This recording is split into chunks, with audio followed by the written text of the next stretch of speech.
We've covered two great gods, one of light that created a world and one of darkness that came from another. While one brought life to the creatures of the planet, the other brought life to the dead.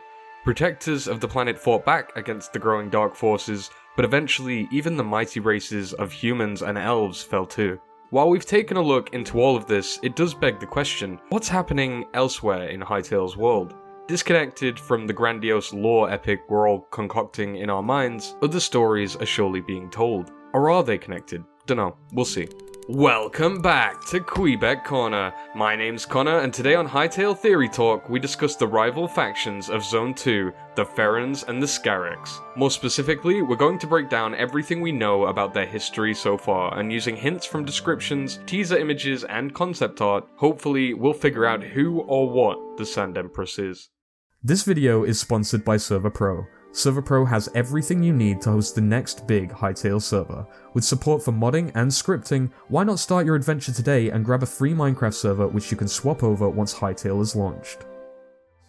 Ferans are one of the central factions we're told we will meet in Zone 2 of Hytale. While more distant from the larger story taking place, this humanoid fox race erects their settlements with bone and recognizable blue hide tarps, and likewise worship Gaia along with the other races of the planet.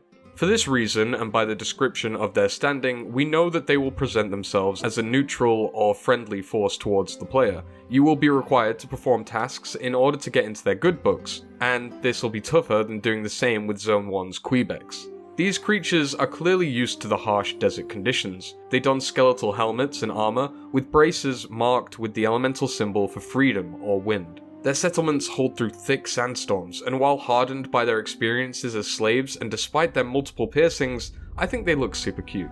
Do not let images deceive you, however. Ferans have a dark history, hinted at in the description I just laid out. They were once slaves, the lowest of the low, and at the time of spawning in the game have now broken free, some even obtaining the powers of magic and becoming shaman.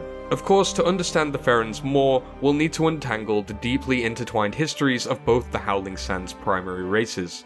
The Skaraks are a faction of hostile mobs that inhabit the deserts as well. We've seen a lot of footage from these guys, and it's where we draw our theory for today. Skaraks are a hive mind of insects, each with different roles that contribute to the hive's ecosystem and structure, kinda like ants or many other types of insects in the real world. There are warriors that guard the structures and patrol through tunnels, locusts that scour the ground from above, tanks that defend and block against any attacker, and workers that provide nutrients for the others, the eggs and the broodmother, whose sole purpose is to pump out more of these larvae sacs to grow the hive. We know a lot more about these guys than the Ferans, and we've seen that they have multiple structures around the zone, from ziggurats to prisons to downright palaces. But it begs the question, how on earth were creatures like this, that came from ground tunnels and dirt mounds, able to create such magnificent structures? As stated back in ancient times, the Skaraks created tall mounds that resemble more of what we see in real-life nature. This was probably the way for a long time, with little coordination and no ability to build properly. Eventually, however, they evolved, and roles would have been devised for each type of Skarak, culminating in a strong hive-mind connection, whereby all Skaraks are connected through a somewhat psychic link, essentially creating a unified consciousness or intelligence. This brings us to the broodmother. This giant thing is where the Skaraks come from, and while it does look pretty freaky, something about it just doesn't convince me that it controls everything. I can't see this being the evil entity that eventually coordinates enslavement of an entire race, at least. Maybe I'm giving it too much credit, but we'll touch on that in a moment. Notice how all of the Skaraks have these glowing blue antennae. Many insects in the real world have these too. They're called feelers, and they act like receptors to the environment, better improving the creature's sense. They can help to detect changes in air molecules, different smells, even the humidity levels of the air. Beyond this, they help strengthen the hive so that they can all work together as efficiently as possible. With Orbis being a magical world, however, I'm willing to place a bet that wind magic plays a part in this. Zone 2's elemental magic is based on air, after all. And we have this mysterious entity called the Sand Empress that we know next to nothing about. Going by her name, I guess she was some sort of primary figure of leadership in the zone before Varren attacked. This would suggest that either the Ferans, the Skaraks, or perhaps even both followed her in some way before all of the chaos. Now, we don't see her anywhere, bar some runes and symbols scattered around on ruins. I don't think the Empress is a Skarak. While her rune is similar, I feel she would have more likely been called the Skarak Queen if she was genetically connected, and it makes the Broodmother pointless if she was. This name suggests that she's more like the metaphorical ruler of the entire zone. Either way, allow me to jump a bit here and say that the Sand Empress most likely has an overwhelming amount of magical power. The ability to use the wind element in various ways. She is an Empress after all. One of these may or may not be manipulating the air, kind of like wireless transmissions, or warping and distorting it in some way. Essentially hijacking what was the Broodmother's hierarchy or frequency. In fact, it could have been the Sand Empress's influence originally that led the Skaraks to become a stronger hive mind, and perhaps even turned them to nefarious thoughts, such as using other creatures to do their work more efficiently. Enter the Ferans, probably just a peaceful race, not hardened by war or anything really at this point. The Skaraks saw them as easy targets and a civilized and capable race. Enslaved, they were forced to build up structures far greater than the ancient mounds of old. Literally chained and forced into tunnels and build sites. This was a dirty move on the Skaraks' part, and I think uncovering their true motives will play a big role in the zone's story. Now, working tirelessly, manual labor turned dirt piles to brick-built ziggurats, designed specifically for the Skarak maneuverability. Ziggurats are like a pyramid structure. These are specifically designed with Skarak runes and reminiscent antennae. We are told that watchtowers surround the place but are now completely ruined, with Skarak cave networks underneath. This suggests that the area or grounds were once inhabited by something else, potentially abandoned human settlements now overrun. Dwelling below each ziggurat is a chamber containing a crystal, some sort of catalyst for their power, or something else entirely. We will no doubt come across ziggurats, perhaps fully packed with Skaraks, or maybe empty and crumbling. As we know, Ferans are now free. Without the slaves, Skaraks most likely couldn't handle the upkeep of the towers, leading them to fall over time. We're getting ahead of ourselves though, the Ferran rebellion comes later. At the moment, slaves are still being forced to build other structures, more significantly, prisons and a palace. Similar to ziggurats, these gated prison structures lead down to cells, which will more than likely contain remnants of the Ferran slaves. Will they be empty by the time we find them, or will there still be living fox people to save? Let me know your thoughts in the comments. Prisons prepared, it was time to erect a palace. Going back to the Sand Empress now, her name strongly suggests that this palace was built for her. We've seen Skaraks were doing okay in dirt huts, and now with ziggurats, creating a giant palace seems like a bit of a stretch on resources unless it's built specifically for someone or something, to house the very queen of queens that is leading their charge. Of course, this is where my theory touches on the unknown. We still don't know what the Sand Empress actually is. A giant Skarak? A godlike giant creature? What are her motives, and did she really have or take control of the Skaraks at any point? One thing that could give us a hint are the large sets of bones that are scattered around Zone 2. We see many Skarak mounds appear near these, suggesting that they're used as sustenance or as a food source. And a big one at that. Seriously, a body this big would no doubt feed the hive for weeks. Perhaps the Sand Empress wasn't the leader of the Skaraks. What if she was one of these giant creatures instead?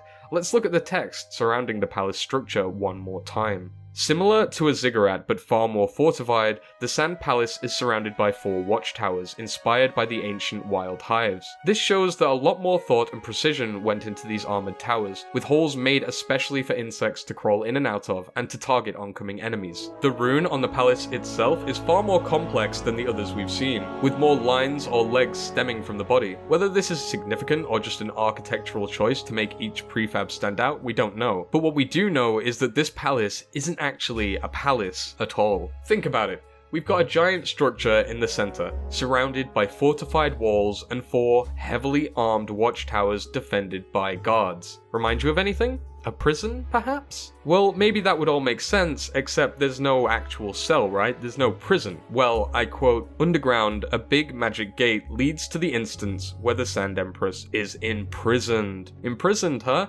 That's an awfully weird word to describe your leader's living quarters, and while yes, this is based on one point of a text in a concept art that may not actually make it into the game, I think it holds a little significance. The fact that this almighty, powerful emperor that had some sort of control over the entire zone is now imprisoned by the very faction of insects everyone in the community believed to be her allies? So what gives? Well, that's where we circle right back to the wind magic. We have to keep in mind that pretty much everything I've surmised so far has happened before we ever spawn into the world. Gaia was most likely still thriving when all of this stuff went down, but clearly that's not the case anymore. Varen's hold on the world is growing and his reach has spread to all zones of the planet. We've seen his spawn monsters right by the elemental crystals of the Howling Sands, and undead warriors lurk in the ruins of human watchtowers. Things have gone from bad to worse, it seems, and the only race to have actually benefited?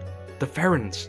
At some point, Varen's Void Voodoo descended on Zone 2, perhaps because we see Void messing with other elements frequently. The same thing happened here. The Void corrupted or merged with the wind element to create a form of submagic, kind of like the corrupted Void Water we saw with the Outlanders. This would in turn mess and interfere with the hive mind of Skaraks that possibly base their communications on wind magic.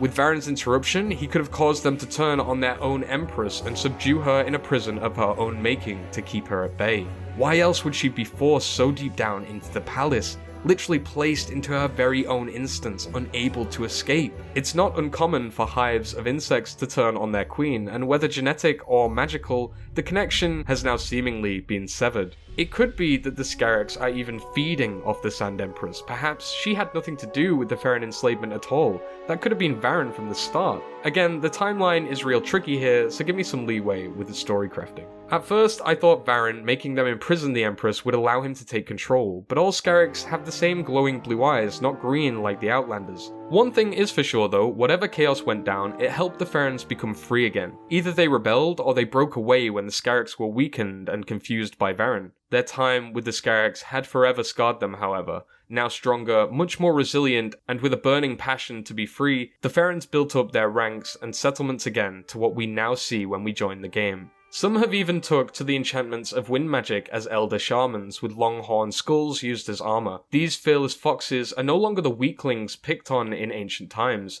and their plights to survive will need to be assisted by heroes such as you. One last thing to touch on here is the neutral nature of the Ferans. It seems to me that the game is setting up Zone 1, 2, and 3 to have a variety of ethical pathways. Zone 1's race of Kweebecs worshipping Gaia entirely, Zone 3's race of Outlanders worshipping Varen entirely, and Zone 2's Ferans worshipping both equally. Here's why. The Ferans were not freed by Gaia, right? In our story, she kinda just let this happen. Nature ran its course. They were slaves, subjected to the worst torment, literally chained and whipped, overworked and killed. It was only when Varen stepped in and invaded that the Ferans found a chance to escape. That would give them a lot more reason to favor the dark antagonist despite his evil nature. He is the reason for their freedom. We've been told that to be in good standing with the Ferans, we need to bring them offerings for their gods. Gods, multiple. We've seen a Ferran statue of Gaia, but what if they also worship Varen all the same, making them a little harsher than the Kweebecs, but not as corrupt as the Outlanders? A perfect middle ground that would add a little more depth to a race that has seen both sides. Will we as adventurers dive into the Sand Palace to defeat the Sand Empress, or will we actually be trying to free her instead? I want to hear your thoughts. Obviously, this theory isn't perfect, it's a work in progress, but once we get a few more images and teasers, I think together we can work all of this out. Just to recap what we have so far, and what we pretty much know for sure. The Skaraks created ancient mounds and were once led by the Sand Empress. Skaraks were able to establish a hive mind and enslave the local race of Ferans. Using Ferans, giant structures were created, and Varen has invaded the land now. Humans gone, void magic infecting the world, causing conflict everywhere. In the chaos, the Ferans rebel and break free to become a proud race, and the Sand Empress is now imprisoned below an ancient Scarak palace. The lingering questions remain: who is the Sand Empress? What role does Gaia and Varen play in this story? And are the Skaraks really evil, or just trying to survive? As usual, I can't wait to find out what really happened, and I hope you're all as excited for Hytale as I am. Follow me at Kweebec Corner for more updates, and join the Discord where we're almost 2,000 members strong. A Hytale community eager to discuss and socialize. Thank you for liking, subscribing, and thank you as always for watching Kweebec Corner. Stay safe and keep free.